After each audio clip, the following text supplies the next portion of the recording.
স্ত্রী সন্তানের কান্না আর আহাজারিতে ভারী হয়ে উঠছে মর্গের চারপাশ।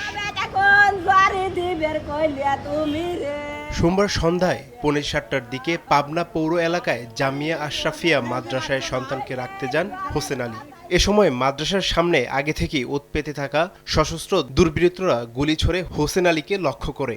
সন্তানের সামনেই মাটিতে লুটিয়ে পড়ে ঘটনাস্থলেই তার মৃত্যু হয়। হামলার পর দ্রুত পালিয়ে যায় হামলাকারীরা। পূর্ব শত্রুতার জেরে হত্যাকাণ্ড বলে ধারণা পুলিশের। আমার বেটা ফোন হরতে আম্মু তাড়াতাড়ি সদরে আসো, আমি মনে করছি আমার স্বামী অ্যাক্সিডেন্ট হয়েছে, আমি টাকা নিয়ে চলে আইছি রে। আইসে এখন সদরে আইসে কয়দা গুলি করেছে।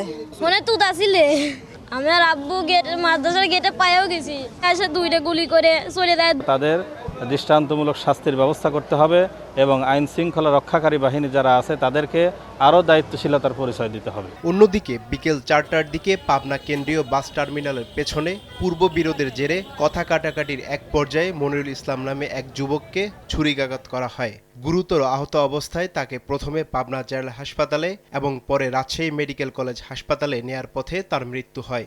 এ ঘটনায় অভিযুক্ত রাকিব নামের একজনকে ঘটনাস্থল থেকে আটক করেছে পুলিশ।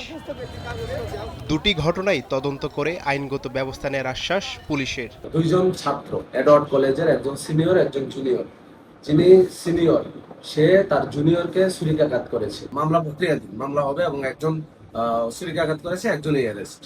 আর দ্বিতীয় একটা ঘটনা ঘটেছে, একজন বাবা তার নাম আলী হোসেন, সে তার বাচ্চাকে দিতে মাদ্রাসায় দিতে এসেছিল।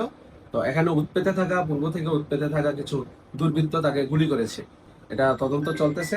কিছুক্ষণে আমরা খুব শীঘ্রই এটার একটা পজিটিভ ফিডব্যাক পাবো বলে প্রত্যাশা করছি। পাবনায় 3 ঘন্টার ব্যবধানে দুজনের নিহতের ঘটনায় আইন শৃঙ্খলা পরিস্থিতি নিয়ে উদ্বেগ সাধারণ মানুষের। সময় সংবাদ, পাবনা।